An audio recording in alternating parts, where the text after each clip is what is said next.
Hi guys, this is Rara Coco, and today we're going to talk about ticker symbol AMC. And you know that we are on the verge of a massive MOAS that it's about to happen on AMC. What are the catalysts and what are the reason why is this like kind of like imminent with AMC, especially this January and February? Why is it that we are in the verge of a massive explosion of a MOAS with regards to AMC? This is my opinion only. Are the things that's happening. We're going to discuss shares not delivered and how it is going to rig the market. We're also going to discuss shares sold without delivering. That's number two. We're also going to discuss mission of the short sellers and hedge fund is to rig the market. Why do they rig the market? They want to spread misinformation, false news, and fake news. Massive fails to deliver being done intentionally, sells shares that purposely they don't want to deliver, hired analysts to print bad stuff for AMC about the stock, about the company, hired shill, hired FUD, hired writers, hired news to spread fake information with regards to AMC for the purpose of bringing the price down, say bad stuff about AMC, file like a fake SEC investigation to bring the price down. Every undelivered share is contingent liability on their book, but especially the short sellers. Stocks being lent that does not exist. I'm going to repeat. Stock being lent that does not exist. Short sellers will go to the market to buy puts, and another short sellers group will buy call together to create synthetic shares, creating artificial share, artificial contract that are torn up 2 days before consummation, resulting into fake transaction. Is that familiar with you with regards to AMC? Fails to deliver, hidden in subsidiary companies. Fails may go to Canada or UK or different countries, failures to deliver, sent out there to fake it, to make false transaction, to make the price of AMC go down. Locates that does not exist, that's going to be discussed today. Manipulation, margin shares being lent out, our margin shares that's being lent out, utilized against us. And also the manipulation of cash account shares. Manipulation of cash account shares. So all these things that I just mentioned is going to be discussed by a famous lawyer. Watch this video. Or text data update. Current short interest rate now is 17.43. Current SI of free float is 17.43. Current short interest is 89.48 million. Cost to borrow is 0.39. Cost to borrow average is 1.07%. Utilization right now is 75.58%. Cost to borrow 1.06. Days to cover is 2.45 days. Shares on loan is 103.99 million, and that's the RTX update. With regards to Fintel update, Fintel update is this. Short interest is 96,700,247 shares. Short interest ratio is 2.42 days to cover. Short interest float is 18.84%. Dark pool volume is 16,216,590 shares. And the dark pool volume ratio is 61.37%. This is an indication that they are routing our NYSE orders. Instead of routing it directly to NYSE, they are routing our orders directly to the dark pool short volume or dark pool area. That's what's happening there. An indication of manipulation. And that's why the price of AMC went down. But no worries, the short squeeze is about to happen anyway. The Moass is going to happen very, very soon. And I'll explain to you why. Short squeeze score right now is 70.79. Short shares availability, there is about 6,400,000 to short the stock. And let's take a look at the fails to deliver. This is one of the reasons why the stock is the price is going down. Is because of the massive failures to deliver. And more explanation on this video, please watch the entire video, because you will be amazed on how the fails to deliver are being manipulated, and it will be showed after I show you these videos. Okay, it will be showed there. So right now, this is the settlement date, and this is the price, and this is the quantity, and this is the value. This is about 9 million. Okay, 100,000, 1.8 million, 356,000, 12.6 million, 124,000, 21.5 million, 1 million, 1.1 million. 4 million there, 219, 153,000, 1 million, 2 million, 14 million, 697, 5 million, 2 million, 1.2 million. So these fails to deliver are purposely done to short the stock, okay? And they have not closed their position. And they are also sending some of these fails to deliver to different countries, especially like Canada, UK, to hide the transaction and falsify all of this information. And I will explain to you, or one of the lawyer will be explaining this to you. Watch shortly about the video. Crater U.S. economies and world economies if it's not ultimately addressed at some level. So from there, we started trying to understand, how does the clearing and process work? How does shorting work, etc. And what we figured out pretty quickly is a lot of shares were being sold basically without delivering those shares.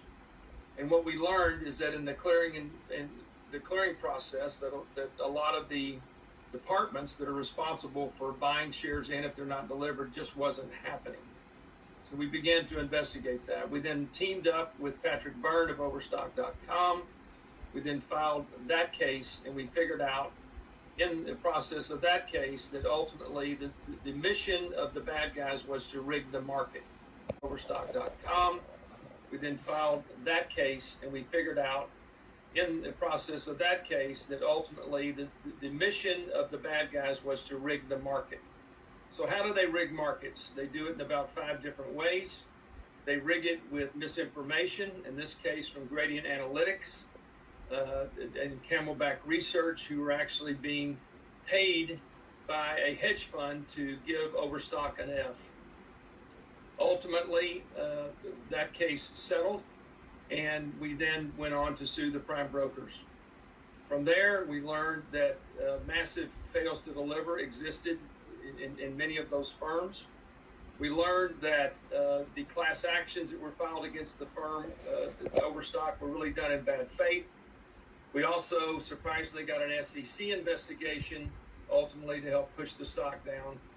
And then ultimately saw the option market go crazy in connection with options.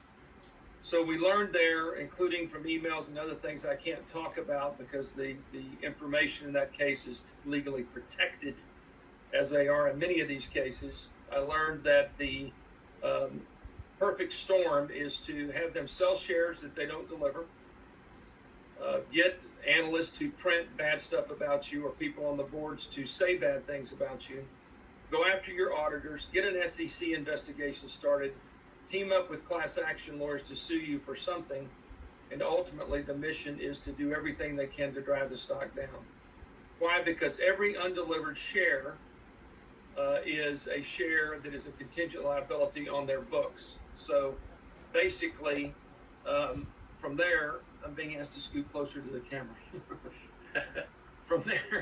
from there, basically, what it tells you is that their mission is to rig the game. The next big case we went to was the Taser Gun Company. And from there, we ultimately learned other things. Stock was being lent that doesn't exist, which is another systemic issue. Because in order to, hold on a second, look at the camera, put the window on the screen closer to the camera. Okay. From there, basically, we learned that the bad guys were going to the market. Some group of people were buying puts, another group of people were buying calls, and they put together synthetic shares. Synthetic shares means that I'm going to artificially create a share. Why? Because once that contract consummates, one's got the put, one's got the call. Unfortunately, in many cases, what happens is that contract is torn up 2 days before consummation. So while they're able to show it to the compliance department, ultimately, the end result is the transaction's a fake transaction. Again, more misinformation in the marketplace, okay? We also learned during that period of time in several cases that the fails to deliver were hidden in subsidiary companies. So the fails may go to Canada, they may go to UK, they may go other places. In addition, they would do reverse conversions, which is basically a fancy word whereby they would enter into another, let's call it futures contract, but it too wasn't consummated. So again, more misinformation. In addition, locates were being given on shares multiple times when there's only one share. So somebody would call, Merrill or Goldman and say, I need a locate. Those locates would be given multiple times, and they would be done so when only there's one share or two shares. Again, I'm making up the hypothetical. There are many locates that are being given where shares simply don't exist. So the lack of enforcement and oversight in the stock lending business is a key issue in this whole saga. And incidentally, just for the record, a lot of this I'm telling you is in these enforcement actions. So I'm not specifically talking about any discovery from the individual cases. I'm talking about things that came out in what you're going to read from the regulators.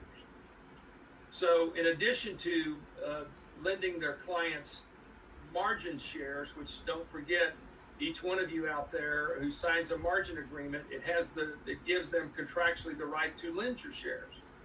Another thing that you'll see in the enforcement actions, which we've seen in cases, is they're using cash account shares. Cash account shares in the states are protected by Rule 15C3.3, and in doing so, that rule says the cash account shares, that is, shares that aren't leveraged in a margin account, have to be segregated in the United States. They can't be touched. The broker can't do anything to encumber them. Well, guess what? Those shares are likewise being used. So, what's the mission there is to keep your eyes on your cash account shares and make sure they don't leave.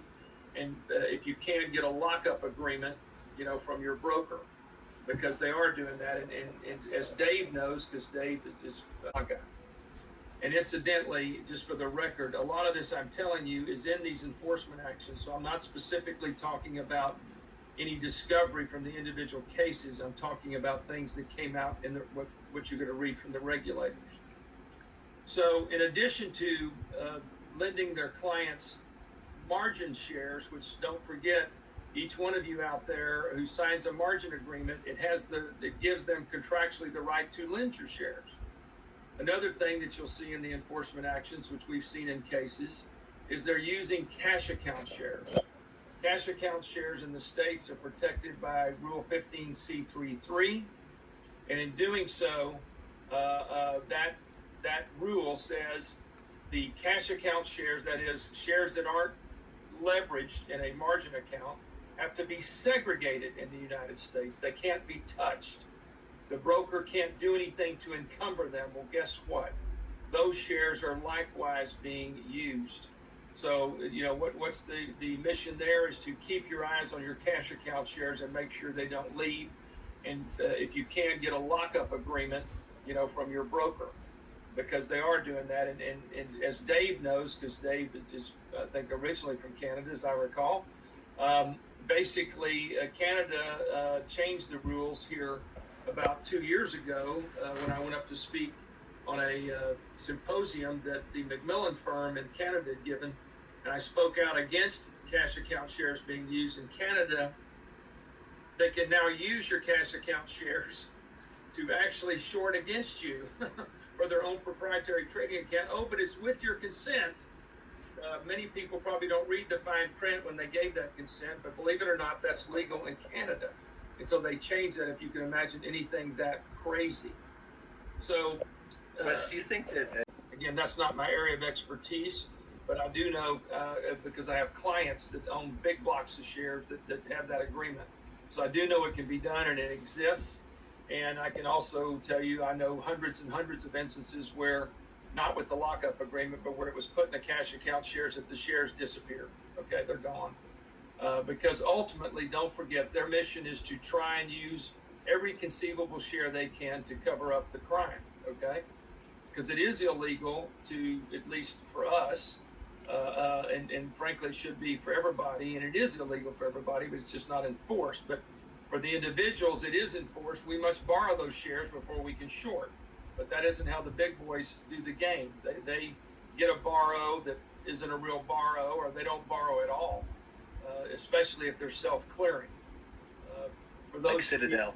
Like Citadel. So, if you're listening, go check out the Q's and K's of the 7 biggest prime brokers: Merrill Lynch, Deutsche Bank, Credit Suisse, UBS, Goldman, etc. And you're going to see that proprietary trading is one of their biggest money makers, and stock lending is another big money maker. Now, can I prove that proprietary trading is them doing this illegal activity? I cannot. But I can tell you it's an enormous money maker for them. And one thing I've learned about Wall Street, for all you listeners, is that they never let their clients make more money than them.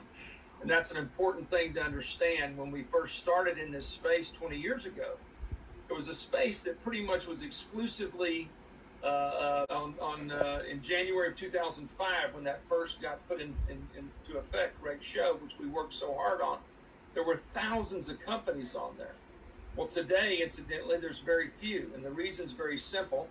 You can see it in some of these enforcement actions we're going to post later, is they're marking a lot of the tickets long. So one of the ways the bad guys believe, hey, I can circumvent Reg Show, and that this only applies to the United States, is I can mark it long. Because guess what happens when they mark it long? It doesn't go in short interest, which incidentally, ladies and gentlemen, means that the reported short interest is garbage in many cases. Why? Because all the shares that were marked long, but have also failed to deliver in various different ways, aren't reported in your short interest. So in most cases we've done, the short interest is 50% to sometimes 150% more than what's reported by the SEC, which of course is reported every 2 weeks. So yeah, and that's not